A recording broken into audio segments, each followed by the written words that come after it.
The email notification lit up my screen at exactly 3:35 in the afternoon on a cold, rainy Tuesday. The subject line was short and cold, stating immediate termination effective today. My hands did not shake as I opened the message, though they probably should have, considering my 12 years of absolute dedication to the company were being reduced to 3 paragraphs of corporate jargon and a severance package that would barely cover 3 months of our mortgage, electricity, and health insurance. But here was what Donald Miller, our regional manager, did not understand when he clicked send on that message. Every single system, every database integration, and every automated deployment pipeline that kept the entire Eastern Division of Vertex Enterprise Solutions running was mine. I had built it all from the ground up, starting from a blank screen, coding late into the night after putting my kids to bed. All the troubleshooting guidelines and critical maintenance procedures existed only in my private encrypted folders. In exactly 72 hours, the executive board of directors would realize they had just dismissed the only person who actually understood how the company processed its client data.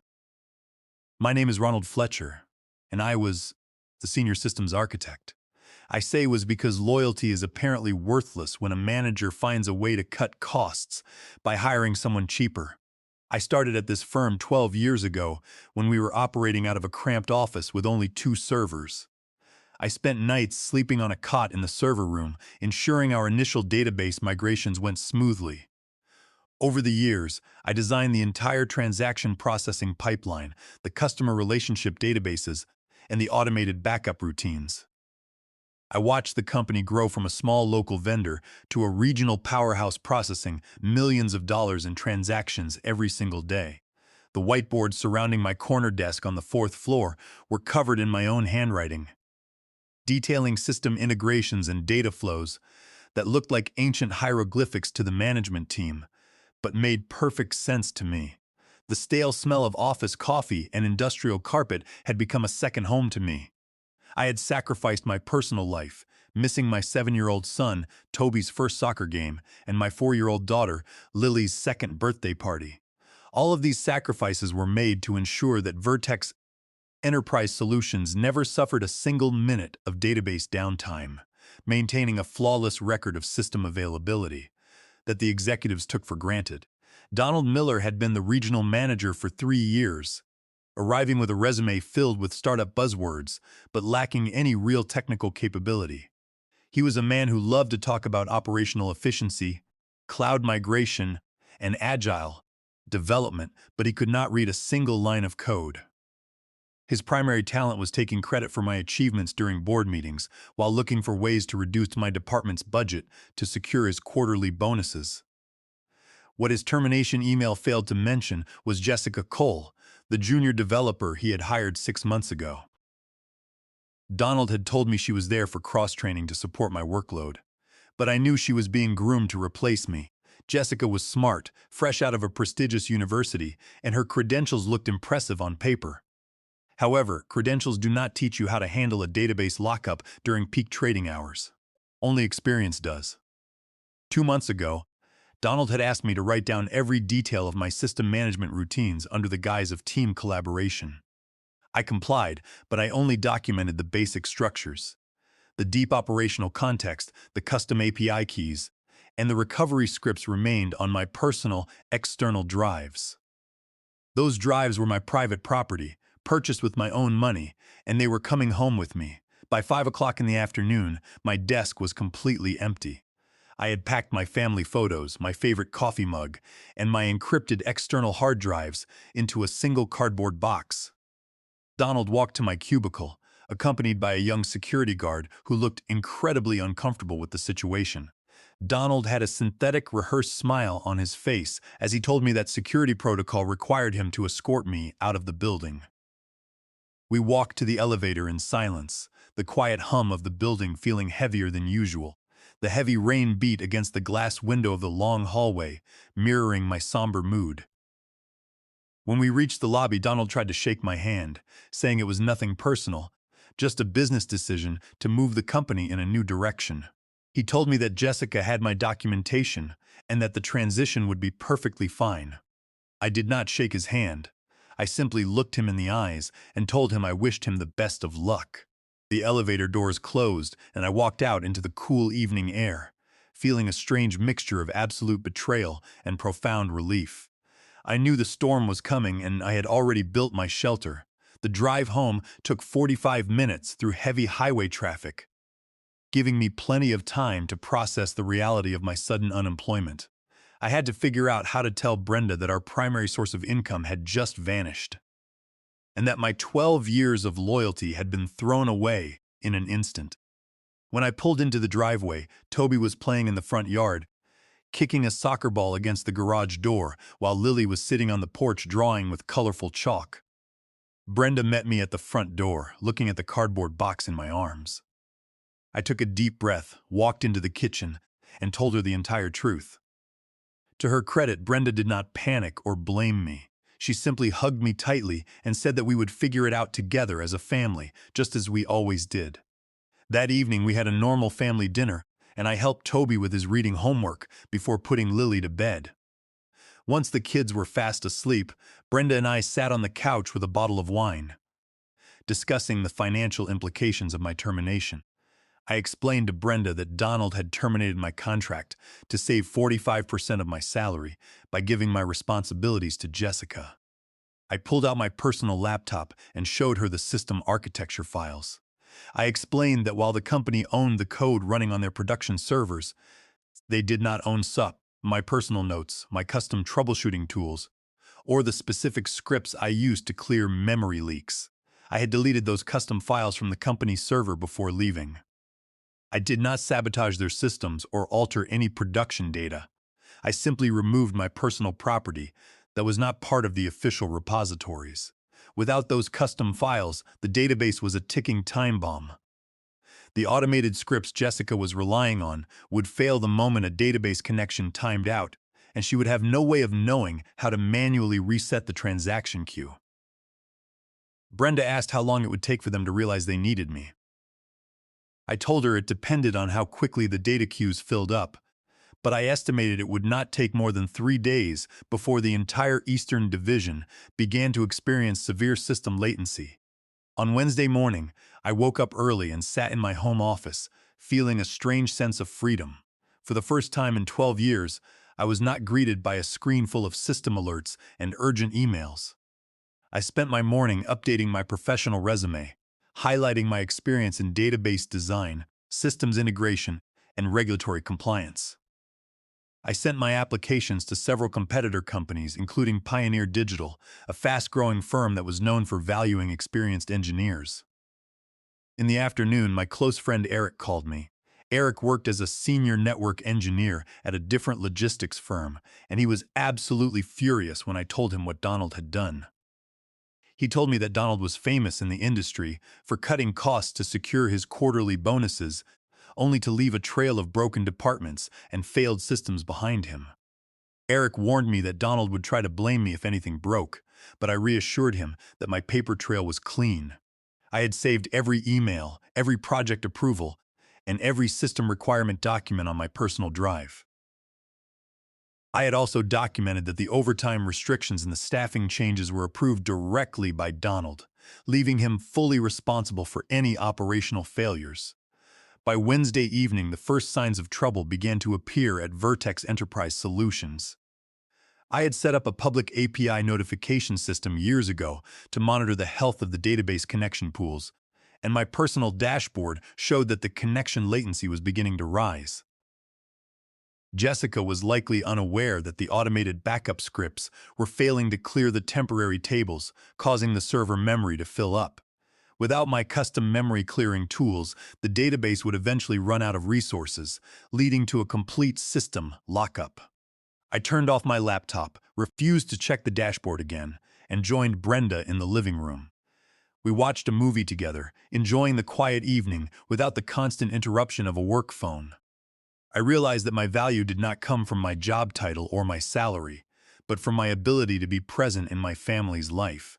I felt a deep sense of peace, knowing that I had made the right decision to walk away and let the company face the natural consequences of their short-sighted management.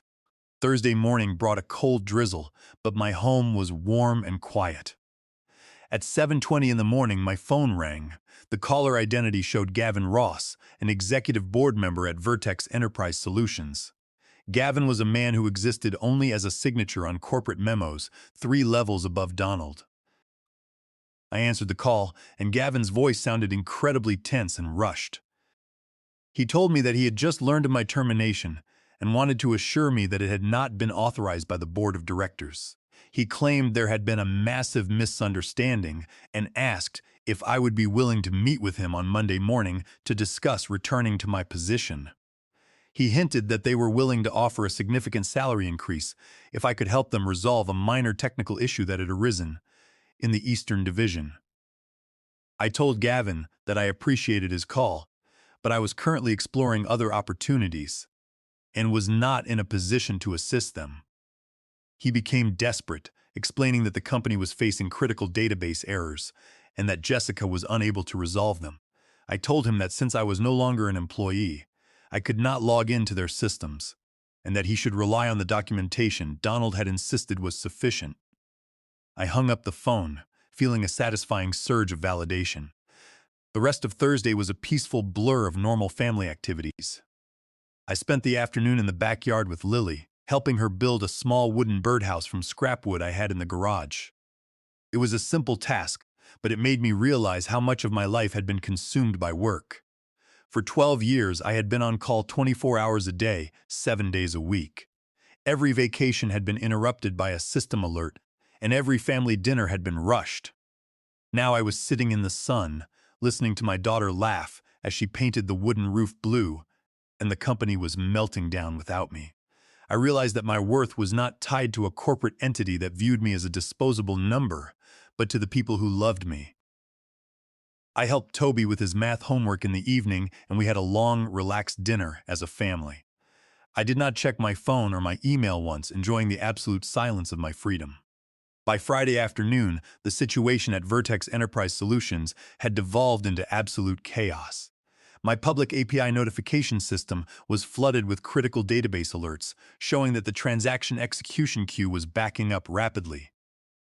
Through a former colleague, I learned that the primary database was throwing memory allocation errors, and the system was on the verge of a complete collapse. Jessica had tried to resolve the latency issues by disabling the database triple verification checks on all client transactions under $50,000. She believed this would speed up processing, but she did not realize that this action directly violated federal financial regulations. Specifically, bypassing these verification protocols violated Section 404 of the Sarbanes-Oxley Act, which requires strict internal controls over financial systems. By disabling these checks, she had exposed the company to severe regulatory audits, massive federal fines, and potential criminal liability for the executive board members who signed off on the compliance reports. Furthermore, I discovered that Donald had implemented a mass layoff of 12 senior engineers across the division to meet his quarterly budget targets, completely ignoring the Federal Worker Adjustment and Retraining Notification Act. This law, codified under Title 29 of the United States Code, Section 2101, requires companies to provide a 60-day written notice before conducting a mass layoff of 50 or more employees or a substantial portion of the workforce. By firing 12 critical staff members immediately without notice, Donald had exposed the firm to massive penalties, back pay liabilities, and class action lawsuits.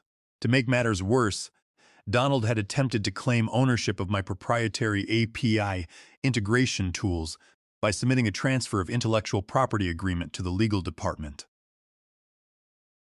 When I checked the digital copy of the document through a shared archive, I realized Donald had forged my digital signature on the contract.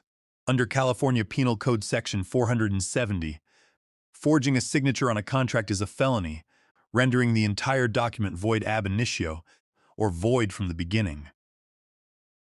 This meant the intellectual property rights to the custom code remained entirely mine, and the company was committing federal copyright infringement by continuing to run my proprietary systems. On Friday evening, my former colleagues Owen, Clara, and Simon called me. They had been 3 of the 12 engineers dismissed by Donald without notice, and they were furious about the situation. Owen explained that the entire team was preparing a class action lawsuit against Vertex for the blatant violation of the labor laws, and they were seeking my testimony regarding the department's operations. Clara told me that without my custom scripts, the system was completely unmanageable, and she had refused to help them when they called her for assistance on Friday morning. Simon joked that Donald was running around the office like a chicken with its head cut off, trying to find anyone who could read the system logs. This conversation reinforced my decision to stay offline and let the consequences of Donald's actions unfold. I realized that my departure was not just a personal revenge, but a collective stand against a management style that treated human beings as disposable numbers. On a spreadsheet, I spent Saturday with Brenda and the kids, taking them to a local park and enjoying a long lunch. I felt a deep sense of accomplishment knowing that my evidence was complete and that I was fully prepared for whatever the board might propose. I had printed out all the relevant documents, including the forged contract, the system logs, the federal statutes, and the emails from Donald approving the budget cuts and staffing changes. I organized them into a neat folder, creating a clear timeline of events that proved Donald's gross negligence and criminal behavior. I knew that I held all the cards, and I was not going to let the board off the hook easily. I sat at my desk on Saturday night, reviewing the legal citations one last time. Brenda came into my home office, holding 2 warm cups of chamomile tea, and sat beside me. She looked at the folder and smiled, telling me that she was proud of me for standing up for myself and my colleagues. The warmth of the tea and her support gave me a strong sense of confidence as I prepared for the meeting on Monday. Sunday morning was quiet, but by the afternoon, the pressure from Vertex was reaching a boiling point. Gavin Ross called me again, his voice shaking with desperation as he explained that the database had suffered a complete lockup, halting $47 million in pending transactions. The automated systems had crashed, and the backup servers were frozen in an unconfigured state. If the database was not restored before the Asian markets opened on Monday morning, the company would face massive contractual penalties, immediate regulatory intervention, and a permanent loss of reputation. He begged me to attend an emergency board meeting on Monday morning at 9 o'clock to discuss a resolution. I agreed to attend the meeting, but I made no promises. I spent the rest of the evening preparing my presentation, ensuring that every legal claim and system log was perfectly documented. I slept peacefully that night, knowing that my future was secure and that the board was about to learn a very expensive lesson. On Monday morning, I arrived at the Vertex corporate headquarters wearing my best dark gray suit. The atmosphere on the executive floor was incredibly tense, and the boardroom was filled with 6 worried board members, including Gavin Ross and Audrey Sheffield, a senior corporate attorney. Donald Miller sat in the corner of the room, looking pale, exhausted, and completely defeated. Jessica was nowhere to be seen, having been sent home after her failed attempts to unlock the database. Gavin welcomed me and immediately offered to restore my position as the senior systems architect. He offered a 30% salary increase, an expanded team under my direct command, and a written guarantee that my department would be insulated from future budget cuts. Audrey Sheffield added that they were prepared to offer a substantial retention bonus if I could restore the database immediately and clear the transaction backlog. I listened to their proposal in silence, folding my hands on the mahogany table. I looked at Donald, who could not even meet my eyes. I stood up, opened my tablet, and projected the evidence I had compiled onto the wall screen. I explained to the board that my return was not a simple matter of salary. I revealed that the database crash was caused by Jessica disabling the triple verification checks, violating federal financial laws. I explained that by bypassing these verification protocols, they had violated Section 404 of the Sarbanes-Oxley Act, which carried severe penalties for the executives who signed off on the financial reports. The board members stared at each other in shock as they realized the legal implications of Jessica's actions. I then dropped the biggest legal bomb of the meeting. I showed them the intellectual property transfer document that Donald had submitted to the legal department. I pointed out the forged digital signature and cited California Penal Code, Section 470, I explained that because the signature was forged, the contract was void ab initio, meaning Vertex Enterprise Solutions had no legal right to run my custom APIs or use my proprietary tools to process transactions. By continuing to use my proprietary systems, they were committing active federal copyright infringement under Title 17, Section 106 of the United States Code. I pointed out that the copyright infringement carries statutory damages of up to $150,000 per willful violation. And since they were processing thousands of transactions a day, the potential liabilities were astronomical. The board members stared at Donald in absolute horror, realizing that his attempt to steal my work had exposed the company to a devastating federal lawsuit. I also pointed out that Donald's sudden layoff of 12 engineers violated the Worker Adjustment and Retraining Notification Act, exposing the company to additional federal penalties and back pay claims. I told the board that Donald had committed a severe breach of fiduciary duty by sacrificing the company's legal compliance and system stability to chase a short-term bonus. I explained that I had received a formal job offer from Pioneer Digital that morning, offering a 40% salary increase and a seat on their technical advisory committee. I told them that I was declining their offer to return. The room fell into a stunned silence. Gavin looked at me, his eyes wide with desperation, and asked what it would take to resolve the copyright issue and get the database running. I told them I would license my APIs to them for a flat fee of $90,000, but I would not work for them again. I walked out of the boardroom, leaving them to deal with the wreckage of Donald's decisions. Audrey Sheffield, who was also a corporate lawyer, adjusted her glasses and stared at the forged document on the screen. She turned to Gavin and the other board members, her voice sharp as she told them that the signature was indeed a clear forgery and that the company was facing massive copyright infringement liabilities and criminal charges. She warned Gavin that if they did not accept my licensing terms immediately, the company would be shut down by federal regulators before the end of the week, and that the board members could face personal liability for the financial misreporting. Gavin Henderson tried to call me back, asking if I would at least consult for them during the system restoration, but I made it clear that my agreement with Pioneer Digital was exclusive. The board had no choice but to accept my terms. I walked out of the corporate building and into the bright sunshine, feeling as if a massive physical weight had been lifted from my shoulders. The boardroom was left in complete disarray, with Gavin Ross shouting at Donald and demanding his immediate resignation. Audrey Sheffield was already calling the company's legal counsel to prepare the paperwork for the licensing agreement and to initiate an internal investigation into Donald's conduct. I knew that the company would survive, but it would never be the same. The era of Donald's toxic management was over, and they had learned a costly lesson about the value of experienced engineers. I drove home in the sunshine, listening to my favorite music, eager to share the news with Brenda.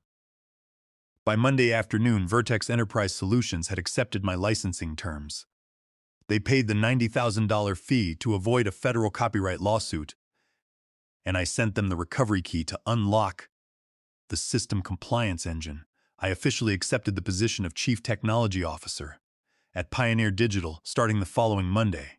The salary was 40% higher than my old pay, and I was given full authority to design their next-generation system architecture. Within 2 weeks of my departure, Donald Miller was terminated from his position at Vertex for gross negligence and breach of fiduciary duty. The company also initiated legal action against him to recover the losses caused by the system crash, which totaled over $2 million. Jessica Cole was reassigned to a minor support role in a different department where her lack of operational experience would not threaten the company's infrastructure. 3 months into my new role at Pioneer Digital, the division was thriving. I had hired a team of talented engineers, including Owen, Clara, and Simon, who had been laid off by Donald. We built a highly resilient, modern database system that featured multiple redundant failovers and strict compliance verification. I made sure to establish a corporate culture where experience was valued and respected, and where engineers were compensated fairly for their expertise. The CEO of Pioneer Digital, Helena Barlow, welcomed me warmly, and gave me complete creative control over the system design. Brenda was able to reduce her hours at the clinic, allowing us to spend more quality time together as a family. I was home for dinner every night, and I never missed another of Toby's soccer games or Lily's school plays. The constant stress that had defined my life for 12 years was finally gone. 18 months later, Pioneer Digital received a lucrative acquisition offer from a major global technology corporation. Because I had negotiated an equity stake as part of my employment agreement, the acquisition secured our family's financial future, yielding a payout of $3 million. We were able to pay off our mortgage, establish college funds for Toby and Lily, and plan a long family vacation to Europe. 2 years after that, I was invited to speak at a national technology conference. I stood on the stage, looking out at an audience of hundreds of professionals, and shared my story of getting fired after 12 years of service. I explained to the audience that companies often forget that systems are built by people, not by spreadsheets. I told them that loyalty should never be given blindly, and that every professional must know their worth. The applause was immediate and overwhelming. After the presentation, several young developers came to the stage to thank me, saying my story had inspired them to stand up for their rights and value their own expertise. I drove home that evening, feeling a deep sense of accomplishment. I walked into our house, where Toby was doing his homework and Lily was playing with Brenda. I knew that walking away from my old job was the best decision I had ever made, not because of the money, but because it allowed me to reclaim my life, my family, and my self-respect. Looking back on the entire experience, I realized that getting fired was the best thing that ever happened to me. It was a painful and humiliating experience at the time, but it forced me to step out of my comfort zone and seek opportunities that valued my skills. I had spent 12 years working in fear, worried that I would lose my job if I did not sacrifice my personal life for the company. Now, I was working with people who respected my time and my expertise, and I was able to build a successful career without sacrificing my family. I had proven that experience matters, and that the only way to build a truly resilient system is to value the people who build it. Our trip to Europe was everything we had hoped it would be. We spent 3 weeks exploring the historical streets of London, taking long walks through the gardens of Paris, and admiring the ancient ruins of Rome. We walked along the banks of the Seine, eating fresh croissants and watching the boats sail along the river. It was a beautiful afternoon, and I felt a deep sense of gratitude for my family and our new life. The children were happy, Brenda was relaxed, and I was finally able to be the husband and father they deserved. Toby took hundreds of photos with a small digital camera I had bought for him, and Lily fell in love with the pastries in France. During the entire trip, I did not receive a single server alert, and my phone remained in my backpack. I was fully present with my wife and children, enjoying the fruits of my labor without the constant anxiety of a database crash. It was a clear proof that I had built a better life, not just a better system, and that our future was finally secure.